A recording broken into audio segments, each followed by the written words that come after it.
A la xerrada d'aquest passat mes d'abril de 2024 vam poder escoltar com els experts ens exposaven la seva visió sobre com s'està gestionant el coneixement del ric patrimoni gironí. I algunes de les reflexions vinculen coneixement sobre el patrimoni gironí amb l'amor per la ciutat i amb el respecte pels barris. Avui ho voldríem tractar amb un savi del patrimoni gironí, Jaume Prat. Moltes gràcies per atendre'ns aquestes preguntes. Ens podries fer 5 cèntims de qui ets i quina és la teva relació amb el patrimoni gironí? Jo em dic Jaume Prat, jo no soc de Girona, soc del veïnat de Salt, soc de la generació Mazinger, es nota, o de la generació Tut, que en diguem el veïnat de Salt, però el Tut de la fàbrica, per tant el tema patrimoni industrial el porto molt a dins ja de naixement. I quins estudis tinc? Jo tinc estudis de magisteri però mai he fet de mestre. No soc historiador de veritat, soc un historiador d'espardenya, aficionat, m'agrada trepitjar la història, tocar-la, més que estar en una butaca i buscant, si s'ha de fer es fa. I la meva relació amb la història de Girona va venir perquè l'any 2000 es va fer una exposició molt maca de fotografia sobre la muralla de Girona. Jo, pel meu compte, doncs, ja havia remenat, havia buscat i així. I en David Iglesias, que era comissari, se'm va enterar que en sabia una mica i em va fer una proposta i em va dir: escolta, veuries en cor de fer una visita guiada sobre les muralles de Girona? Dic, sí, dic, fem-ho. Dic, quanta gent vindrà? Comencem per aquí, no? Jo no m'hi he fet mai cap. Dic, no, diu, 10 o 15 persones. Dic, si són 10 o 15 persones, dic, t'ho faig encantat. Aquella primera visita guiada van venir 5 persones. La visita es deia una típica, com es deia? Visita típica, no, ruta típica per les muralles de Girona, que fa molts anys això. Val? I bé, doncs vaig explicar a la gent que venien allà doncs, tot el que sabia, més o menys, el que es podia explicar. Com ho vaig fer-ho per agafar aquesta gent? Doncs perquè jo intento fer la història d'una manera com molt diferent del que fan els historiadors. Val? La història, quan un nen, un jove, un adult pensa en història, pensa en empullar. Hòstia, ara m'ho he d'empullar, dates, m'he d'empullar no sé què, noms, que aquí, que allà. Jo mai ho he fet, això. Vaig tenir la santa sort de tenir un mestre en Santi Gràcia que me va ensenyar que la història es podia fer sense empullar. Es podia... diferent, entendre. Fer-te la teva i explicar-la d'una manera que fos agradable. Amena. Sí. Amena. Agradable, amena, fos interessant i que no fos aquells rotllos patateros que estem acostumats, per desgràcia, en el món de la història, no? I ho he intentat. Més o menys èxit, però ho he intentat en tots aquests anys. Vaig estar fent de guia històric, la paraula guia no m'agrada gaire, però bé, de guia històric pel Museu d'Història del 2000 fins al 2012, i després, darrerament, m'he dedicat molt a fer història per nens, des del punt de vista de les llegendes, històries urbanes, o sigui, agafar la història des d'un altre punt de vista per fer-ho també molt amè per la mainada, per atrapar-los, no? Sí, perquè coneguin el seu entorn. Creus que els gironins coneixem el patrimoni històric i cultural de la nostra ciutat? No, la veritat és que no. Sí que és veritat que coneixem la part maca, no? Que si la catedral, el banys àrabs, o sigui, tot el que és una mica turístic, però el que és històric, el que és patrimoni, el que és de veritat, ho coneixem molt poc, o tenim molt de desconeixement. Mireu, molt poca gent de Girona, potser ara sí, però jo recordo fa 10-15 anys enrere, molt poca gent de Girona sabia que a l'avinguda Jaume I hi havia hagut una muralla bestial, la muralla del Mercadal. Encara menys gent sap que d'aquesta muralla encara queden restes, amagades, però hi són. I totes aquestes cosetes és el que la gent no coneix. Molt poca gent, moltíssima gent coneix el refugi antiaeri del Jardí de la Infància. Per què? Perquè fan exposicions, l'obren un cop al mes, se fan visites, se fan coses. Molt poca gent sap que en el carrer Hortes hi ha un altre refugi molt més gros que el del Jardí de la Infància. I un tros encara hi és. Molta gent coneix aquest refugi del Jardí de la Infància, però no sap que a la plaça del Carril, l'antiga plaça del Carril, la que ara en diguem la plaça del Bar Núria, la plaça Moda Marquina, allà sota hi ha un altre refugi antiaeri, que segueix el perímetre del que són els jocs infantils. I com aquesta te'n podria moltes de coses. Tenim 2 muntanyes fabuloses al costat de Girona, la muntanya de Montjuïc, la muntanya de les Pedreres. Hi ha molts gironins, molts, que no han estat mai a les Pedreres. Veuen el Piruli de lluny, no han estat mai a les Pedreres. I allà hi ha un patrimoni bestial. Hi ha una sèrie de fortins que són fabulosos. La muntanya de Montjuïc. Jo conec gent que viu a Montjuïc que quan els hi vaig dir que allà hi havia 4 torres, a part del castell, que tu el coneix, van al·lucinar pepinos. És que fa 20 anys que hi soc i no l'he vist mai. Ja te porto, ja te'ls ensenyo. Vull dir que realment no coneixem el patrimoni que tenim. Estem sentats aquí, a Santa Eugènia, al costat de l'antiga fàbrica Marfà. Molt poca gent de Girona sap que és la primera fàbrica aquí va haver-hi tot Girona, fàbrica tèxtil, 1819, la més antiga. Estem al costat d'una antiga turbina, finals del segle XIX. Aquesta turbina, la gent de Girona poca la coneix. Tenim un telecentenari a l'altre costat. Ni la gent de Santa Eugènia sap que té un telecentenari a l'altre costat. Per tant, el patrimoni que coneixem és el que ens han fet, el que ens han donat, el que els ha interessat que surt dels llibres, exacte, el maco. El que no és tan maco, el que no ven, el que no dona entrades, el que no dona calés, el que no dona turisme, és complicat. És molt complicat. I molta gent ho desconeix. Tu creus que existeix aquesta relació que dèiem sobre coneixement i estima de la ciutat? Sí, ho conèixer sí.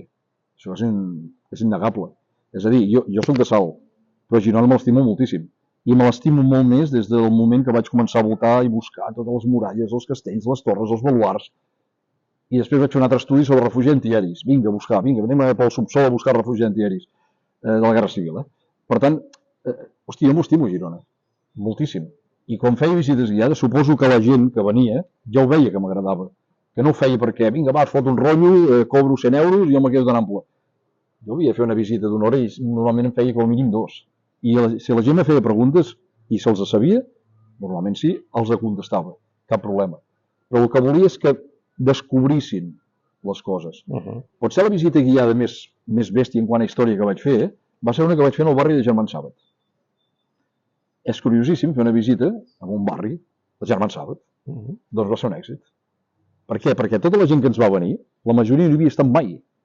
Mai, està aquí mateix. Tu creus que aquesta no surt al guió, però me la invento perquè m'ha vingut al cas. Tu creus que compactaríem Girona, o sigui, la gent se sentiria més de Girona si féssim aquestes visites als gironins cap a barris i els barris cap a Girona? Jo obligaria. Els barris cap a Girona és molt senzill, perquè tota la gent que viu als barris, sigui Sant Narcís, Santa Eugènia, Palau, on sigui, tots han estat al centre de Girona, al casc antic, i han vist tot el que tenim, ho coneixen. Al revés s'hauria de fer. És a dir, la gent de Girona venir a Santa Eugènia, poquíssima gent. Jo treballo en una escola i un dia ens va venir una mestra i em va dir, no havia estat mai a Santa Eugènia. Dic, d'on ets? Vaig pensar, és d'Olot o... Clar, perquè quan te diuen això, diu, no, visc a Joan Maragall, a Girona. I dius, no havia travessat mai. No havies travessat mai? No havies arribat mai a Santa Eugènia? És curiosíssim, no? És molt curiós. Per tant, sí que és veritat que potser hauríem de fer que la gent conegués els barris una mica. Sortís de la seva zona de confort, o que maco, que jo visc a la zona maca, i més enllà te faré una pregunta que em sembla que lliga una mica, vincula això una mica, i és perquè, o sigui, des de la política o des dels estaments s'entenen les grans ciutats al revés. O sigui, s'expandeixen des del centre cap a l'exterior i poder el bonic seria al revés, contraure des de l'exterior cap al centre, no? Sí, clar, Girona és un bon exemple d'això. O sigui, a Girona tenim el que és la Força Vella, per entendre'ns, no? Que és tot el casc antic, tot el maco, el carrer de Força i tal, i el que va fer va ser anar expandint-se, anar sortint cap al pla. Val? I fins i tot, doncs, a l'època del desarrollismo i a l'època franquista pura i dura, doncs es va voler fer la Gran Gerona, la Nueva Gerona, i es van agafar els diferents barris que els hi va interessar perquè els hi anava bé. Santa Eugènia és un clar exemple, l'any 63. Sant Narcís ja era de Girona, Sant Narcís és una altra cosa, Sant Narcís és de Girona. Sant Narcís és un barri que té una altra història i és molt maca. Però van agafar Palau, van agafar Sant Daniel. O sigui, Sant Daniel els interessava perquè el cementiri de Girona, molt poca gent ho sap, no era de Girona, estava en el municipi de Sant Daniel. És curiós. O sigui, Girona s'acabava a Can Crostó, que és l'última casa, no? Hi ha molts gironins, ara ja no, però gent gran et deia aquell se n'anava a Can Crostó, volia dir que s'anava a fer el cementiri, no? Una cosa curiosa, no? Can Crostó, l'última casa, però va venir al cementiri. Doncs no era de Girona el cementiri, de Sant Daniel. Per tant, els interessava Sant Daniel. I els interessava tota aquella muntanya que corre per allà tan maca, que després van fer la variant i totes aquestes coses. Els interessava Santa Eugènia. Per què? Perquè a Girona l'única manera d'expandir-se fàcil era cap al Pla Santa Eugènia. I fins i tot ens va agafar a nosaltres. Salt, que per sort ens vam poder deslliurar. Però imagineu-vos si volia ser grossa Girona, no? Per tant, és un clar exemple a Girona de que de lo petit que era al principi es va anar expandint només cap on podia, cap al pla. L'altre a la muntanya. Quina és la qualitat del patrimoni cultural dels barris que no són barri vell? Què en destacaries? Potser la paraula, i no m'agrada, i no vull ser políticament incorrecte, però potser és deixadès. desídia, no interessa. És el que us he dit abans, o sigui, hi ha dos llocs molt potents a Girona, que és Montjuïc, històricament parlant, i les Pedreres. Són potentíssims. Jo he fet visites guiades amb moltíssima gent allà. Hi ha l'antiga cisterna dels Caputxins. Vas per sota terra, entres a la cisterna, no sé si has entrat mai, és espectacular entrar allà dins. No. És espectacular. Encara hi és. Tenim...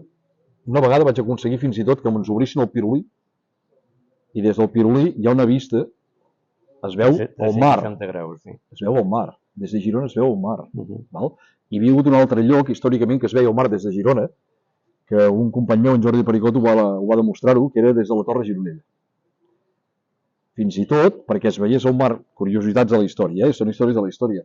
Hi ha un lloc a Montjuïc, molt a prop d'allà on anàvem a fer l'examen de conduir, que es veu que la muntanya està tallada expressament, o sigui, no té continuïtat. Es veu que, clac, clac, clac, està tallada, i si vas allà veuràs que està tallada a pico i pala.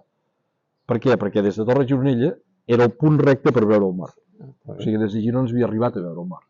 I a nivell de barris, perquè ara estàvem parlant de les Pedreres, estàvem parlant de Montjuïc, que poder són molt Girona, i ho tens a un pas de Girona, però què en destacaries, per exemple, del barri de Santa Eugènia o de Sant Narcís o d'altres barris de Girona? Mira, Sant Narcís és un bon exemple, perquè Sant Narcís és, històricament parlant, té força per si mateix.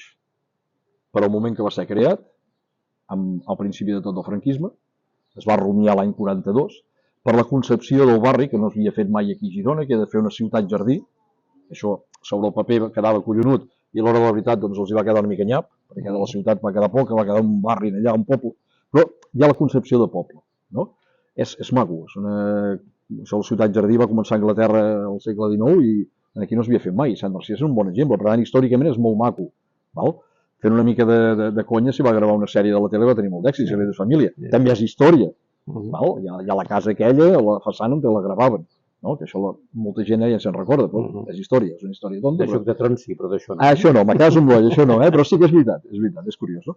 Per tant, Sant Eugènia té un patrimoni collonut. Aquí on estem nosaltres ara, aquí a la Marfà és fabulós.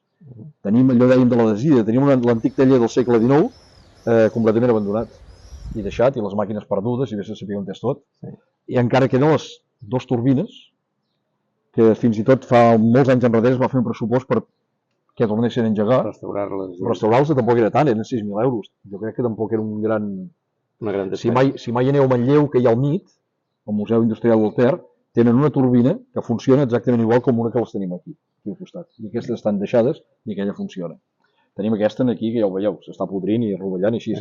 Tenim un dels arbres més antics de tota la ciutat, el tiler, un tiler centenari. Té tants anys quasi com la fàbrica. Clar, sí que tenim cosetes. Tenim un safareig aquí mateix, també, que és un safareig públic, que a Girona ja no queden safaretjos públics. Però aquí en tenim un. Està aquí mateix. Si és quasi safaretjos, quasi te n'has d'anar cap a Castelló. Exacte, doncs aquí tenim un safareig. A Salens també tenim el safareig de les dones. No? Però sí que tenim.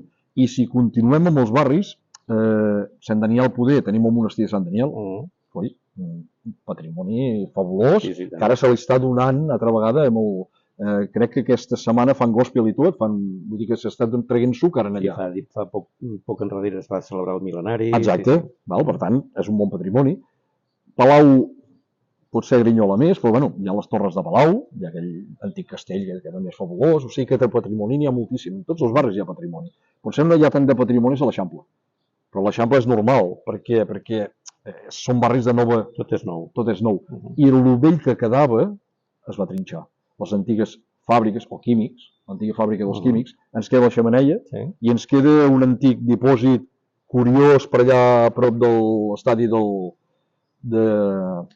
de Palau, la pista d'atletisme de Palau. Si vas allà amb un aparcament hi ha com un dipòsit curiós. Sí, és curiós, sí, és veritat. Que era els químics, són restes dels químics. Jo per mi també és un bon patrimoni, no? S'hauria de dir, mira, això era tal... El que passa és que aquest patrimoni ens queda amagat. Perquè tu ara pots passejar per aquí i no veus cap rètol, no veus absolutament res. Veus aquí 4 ferros mal posats i no saps ni què és. Jo t'he dit que és una turbina, tu creus, perquè t'ho dic jo potser. Però què costaria posar un rètol? Què costaria posar un rètol a la Marfà i explicar que era una antiga fàbrica tèxtil, bla, bla, bla. Clar, que té una curiositat aquesta fàbrica, que està construïda ni al costat esquerre ni al costat dret de la Sèquia Monar, a sobre. Hi ha I passa, poquíssimes la sèquia fàbriques. passa per sota. Exacte. I passar per aquí sota és fabulós. Hi ha les antigues, encara queden 3 columnes de l'antic molí que hi havia hagut abans de la fàbrica. Estan a sota. I l'antic director, el senyor Paquito, que va ser director molts i molts anys, quan baixava aquí una vegada a l'any deia vaig a la catedral de la Marfà. Perquè hi ha una volta impressionant amb aquelles columnes i ell en deia la catedral de la Marfà. Si te'n vas, no sé, una altra cosa que sap molt poca gent, que estigui a la carretera de Barcelona. Això ja seria el barri de Palau, hi ha l'escola de música, que hi ha l'antiga farinera encesa, doncs allà sota hi ha un refugi antiaeri. Curiós. Terreny municipal. Creus que les administracions estan a l'alçada a l'hora d'apropar el coneixement del patrimoni als gironins? L'administració, si jo pogués manar alguna cosa, que no serà mai, suposo, jo començaria per les escoles. Potser començaria pels mestres. Perquè, esclar, per ensenyar a les escoles han de saber-ho mestres. Quin problema tenim aquí a Girona? Que hi ha mestres d'Olot, hi ha mestres de Banyoles, hi ha mestres d'aquí i d'allà. Aquests mestres venen, potser estan un any o dos i foten el camp. Els mestres els importa un rave el que hi ha aquí al seu voltant. És una lluita que jo tinc allà a l'escola. Jo sóc un serge. Encara és d'informació de mestre, no he fet mai. Això va ser per fer content al meu pare, perquè em deixés de tocar la pera, que volia que estudiés, té una carrera, no m'atabalis més. Però vaig donar-me compte que de mestre no servia. No, la lliçó no servia. Fent de conserge. I, bueno, la vida m'ha portat això i estic superfeliç fent això. Estic en tracte a la mainada, que m'encanta, però sí que veig, me'n dono compte, és que els mestres no coneixen ni l'entorn, ni el patrimoni, no coneixen i no tenen interès a conèixer. Quan jo era petit tenia un mestre, el senyor Peric, que me va ensenyar que havia de ser curiós i observador. I això és molt important. Curiositat? Què coi és això? No? Hosti, què és això? Va, deixa'm-ho buscar. Ara és molt fàcil. Agafes el Google Lens, fas una foto i alguna cosa trobaràs. Però abans era molt difícil. Però havies de ser observador, havies de buscar i havies de tenir curiositat. I això m'ho van ensenyar molt fàcil. És fantàstic, Jaume, perquè curiosament acabarem l'entrevista on vam començar amb la xerrada amb els experts en història de l'art. Perquè ells van lligar que tot el quid de la qüestió estava a l'educació. Sí. Ells van dir, si comencéssim aquí, tot el de més vindria donat, no? I me fa gràcia perquè tu m'acabes de dir exactament el mateix, no? O sigui, comencem per les escoles. És que hem de començar per les escoles. Mira, te posaré un exemple molt tonto. Jo quan vaig anar a l'escola, al Montfalgàs i Sant Eugènia, me'n vaig adonar que els nanos no coneixien ni on vivien. No coneixien res del barri. Res. I què vaig fer? Doncs vaig escriure una història, un conte. La llegenda de la nimfa del rec. Si me permets la paraula, per a mi, una parida. Pot ser de les coses més senzilles, la vaig escriure en un matí. Però després vaig aconseguir pressupost per poder fer dibuixos. Un company em va fer els dibuixos. Amb Vicenç Boedo, no un company normal, un pintor de veritat. Això poques vegades. Vaig aconseguir i vam aconseguir publicar-la. Què passa? Doncs els nens van començar a llegir aquest conte. I aquest conte era una història molt senzilla d'una nimfa, una nena que es convertia en nimfa, sortia al pont del dimoni, sortia al Tiler, i després el que feia era que, com que era una nimfa, una dona d'aigua, la feia voltar per tots els llocs de Sant Eugènia, que n'hi ha un grapat, que hi hagi aigua. I esclar, gràcies a això vaig fer tot el patrimoni, i els nanos van començar a descobrir que hi havia hagut una antiga fàbrica, que tenien un arbre centenari, que hi ha aquesta turbina aquí, que hi ha un safareig. L'antic pont del dimoni, quan jo vaig fer el conte, no hi era, però és igual, ja vaig deixar la porta oberta per si mai hi era. Vaig fer la pregunta del millor, ja vaig deixar la porta oberta. Hòstia, van al·lucinar. I després en aquella època, ara no puc, però en aquella època me van permetre, l'Ajuntament, jo treballava per l'Ajuntament, me va permetre, a part de fer les coses de conserge típiques i tòpiques, de poder acompanyar mainada i fer-los visites guiades a la mainada de l'escola. I durant 2 anys vaig fer tots els nanos de l'escola, jo els acompanyava i els ensenyava tots aquests indrets que sortien en el conte.